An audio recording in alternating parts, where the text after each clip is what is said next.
Welcome to the tutorial on Managerial Accounting. The chapter is Differential Analysis, and in this tutorial we are going to learn about make or buy decisions.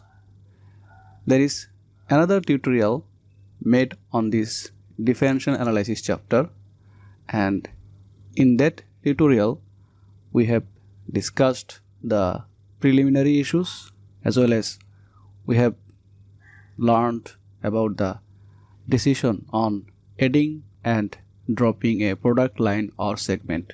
And in this tutorial we are going to learn make or buy decisions. Before discussing the main issues of this tutorial, I would like to review the key concepts in differential analysis.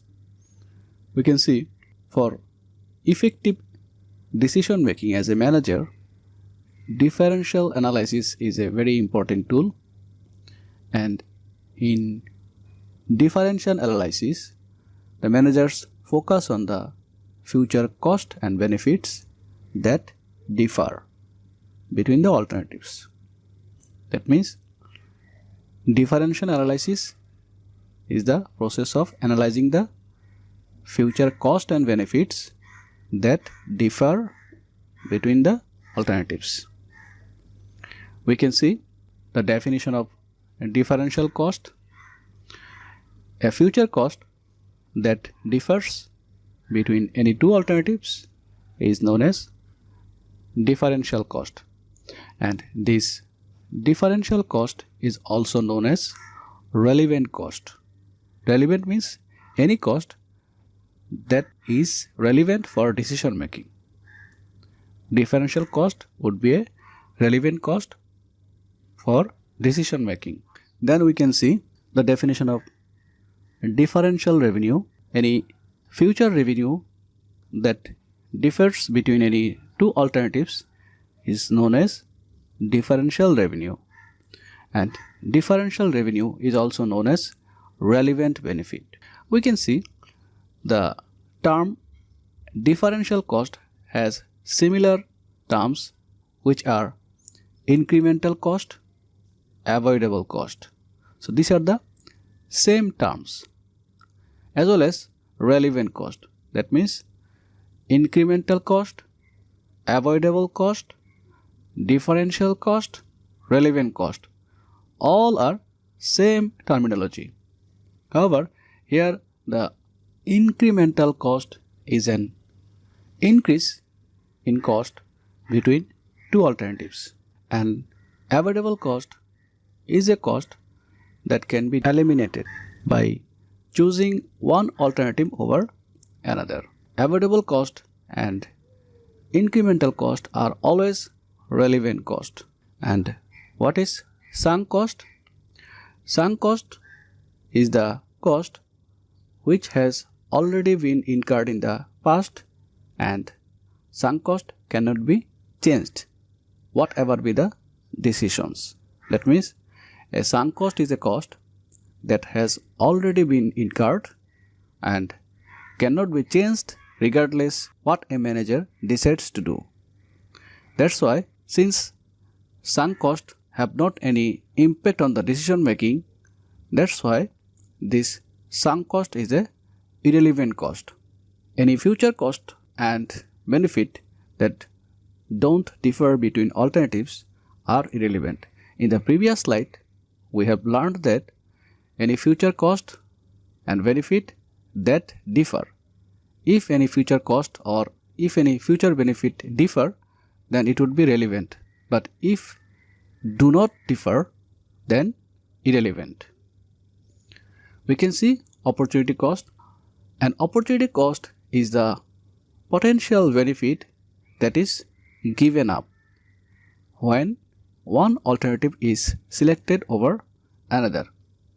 That means as a manager, whenever you are going to choose one alternative from another alternative, and if you give up any potential benefit for choosing one alternative over another alternative, in that case, the given up potential benefit would be considered as a opportunity cost. The main focus of this tutorial is on make or buy decisions. Whenever a company produces a product or service for the customers, there are many steps involved for producing the product or service. We can see we need to develop the product or service, we need to design the product or service, we need to assemble, we need to test, then we can see packaging, boxing, transporting, selling, after sale service. So these are the examples of steps or activities done by a company for providing a product or service, and combinedly all the activities are known as value chain. When a company is involved in more than one activity in the entire value chain, in that case the company would be considered as a vertically integrated company. A decision to carry out one of the activities in the value chain internally rather than to buy externally from a supplier is called a make or buy decision. For better understanding, we can see there is a question or a problem.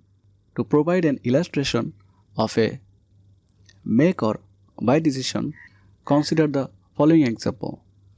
Suppose Mountain Goat Cycles. It's a motorcycle company, and this company which now produce the heavy duty gear shifters used in its most popular line of mountain bikes. That means it's a brand of this company, mountain bikes. It's one product of Mountain Goat Cycles, and for that product they produce various types of parts. One of the part is gear shifters. The company's accounting report shows the following cost of producing 8,000 units of the shifter. Shifter means gear shifter internally each year. That means these are the cost report for producing 8,000 gear shifters. We can see these are the per unit cost and these are the total cost for 8,000 units. Here materials per unit 6 and total 48,000 for 8,000 units.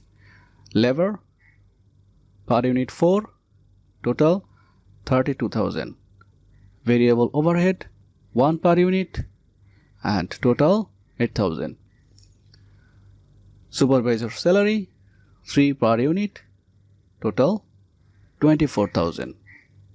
Depreciation of special equipment 2 per unit, total 16,000.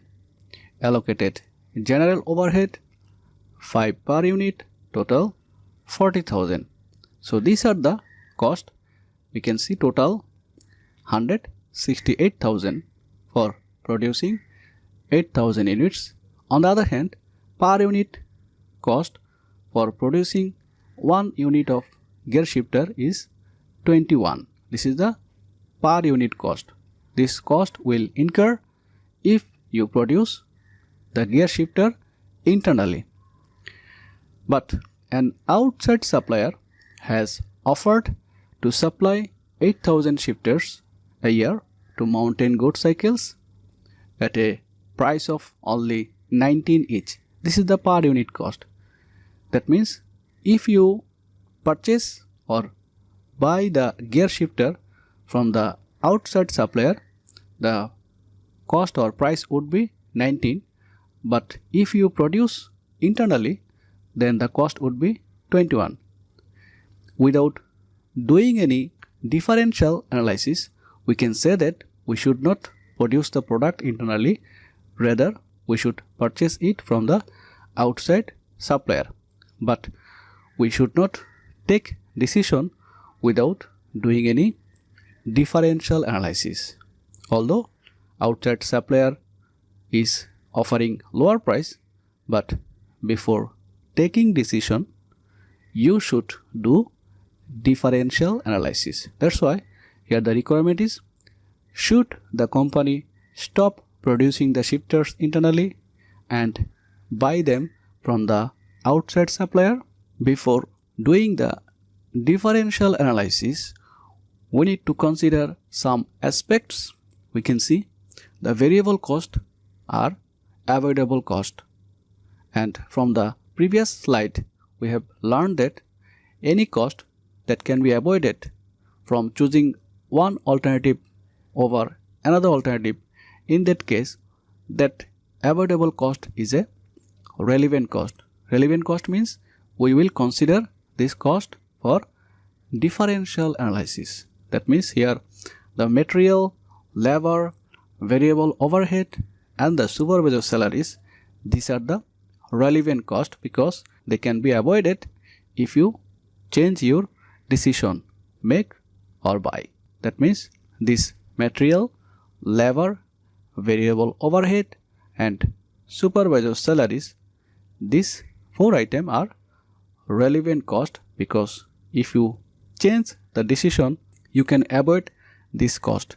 Any avoidable cost can be considered as a relevant cost for decision making. On the other hand, we can see depreciation of special equipment is listed as one of the cost of producing the shifters internally because the equipment has already been purchased and this depreciation is a sunk cost. That means the equipment which will be used for producing the shifters is a sunk cost because the cost has already been incurred, and the depreciation of that sunk cost is also a irrelevant cost because whatever your decision, this depreciation cost cannot be avoided. That means any unavoidable cost is known as irrelevant cost. That means we will not consider this depreciation of special equipment for the decision making. That means this depreciation of special equipment is a irrelevant cost. After that, we can see the company is allocating a portion of its general overhead cost to the shifters. However, it is likely that the general overhead cost allocated to the gear shifters are in fact common to all items produced in the factory and would continue unchanged. That means this allocated general overhead is a unchanged or unavoidable cost. That means this cost do not differ between the make or buy decisions or make or buy alternatives. That's why since it's a irrelevant cost, this cost, allocated general overhead cost, will not be considered for decision making. This allocated general overhead will not be considered for our decision making. This is the solution of our problem. We can see after considering the aspects, the relevant and irrelevant cost regarding the alternatives, the make or buy decision, we can arrive at the following calculations. We can see material, labor, overhead and supervisor salary.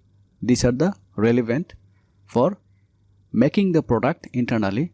That's why we have shown here 48,000 because 8,000 gear shifters and per unit 6, total 48,000. Labor 4 per unit and for 8,000 it would be 32,000. Variable overhead 1 per unit, for 8,000 units it would be 8,000, and supervisor salary it is 24,000.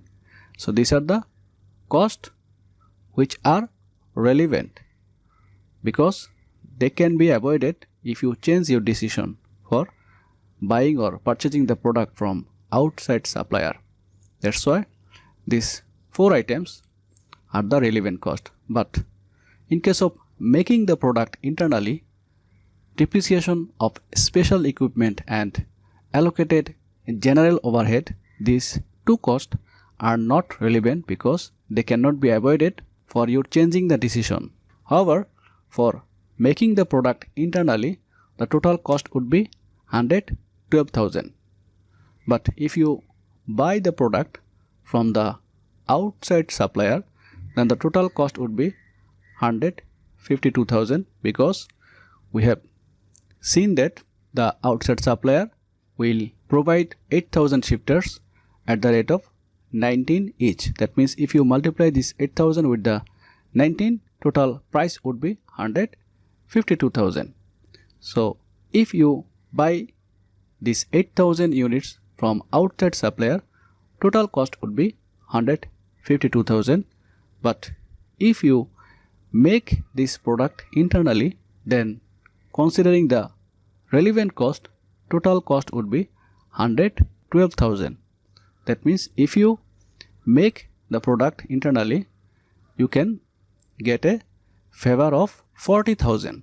That means the analysis shows that it cost 40,000 less to make the shifters internally than to buy them from the outside supplier. From this analysis, we can say we should make the product, although initially we were thinking that we should purchase the product because here 21 is the cost for making the product and 19 is the cost for purchasing the product. But after doing the differential analysis, we can say that we should make the product. Although the outside supplier is offering lower cost, after doing the differential analysis, we can conclude that Mountain Goat Cycle should reject the outside supplier's offer. Although the offer price is lower, but after doing the differential analysis, we can see $40,000 can be saved by making the product internally. Suppose there may be another requirement with the previous one. We can see the company may wish to consider one additional factor before coming to a final decision, and that factor is the opportunity cost. Suppose the company can have an opportunity cost from the space now being used to produce the shifters. And the question is, what if the space now being used to produce the shifters could be used to produce a new cross-country bike that would generate a segment margin of 60,000 per year. That means this requirement is asking you, if the company produce another bike by using the space for which the company produce the gear shifters, they can produce a margin or profit 60,000. That means if they make the gear shifters internally, they will not be able to generate this profit or margin which is 60,000. So by making the gear shifters internally, they will give up this 60,000. That's why this 60,000 margin or benefit would be considered as a opportunity cost, because you will lose this opportunity if you make the gear shifters internally. In that case, what would be the decision? So we can see the solution of this requirement. The space would have an opportunity cost equal to the segment margin that could be derived from the best alternative use of the space. For that purpose, we will now consider this opportunity cost for making the product internally. From the previous analysis, our total cost for making the product is 112,000, and for buying the product, total cost 152,000. And here, considering the opportunity cost, we need to add 60,000 with the 112,000. Then the total cost for making the product internally would be 172,000, and for buying the product 152,000. That means by considering the opportunity cost, we should change our decision. That means we should buy the product from the outside supplier. In that case, we can get a favor of 20,000, because the difference between these two figures, 172,000 and 152,000, difference is 20,000. We can get a favor of 20,000 if we buy the product from outside supplier. That means after considering the opportunity cost, we should change our decision. We should not make the product internally. We should buy the product from the outside supplier. So what is our decision? Under the opportunity cost consideration, mountain goods cycles should accept the supplier's offer and use the available space to produce the new product line. That type of decision making is known as make or buy decision. Thank you.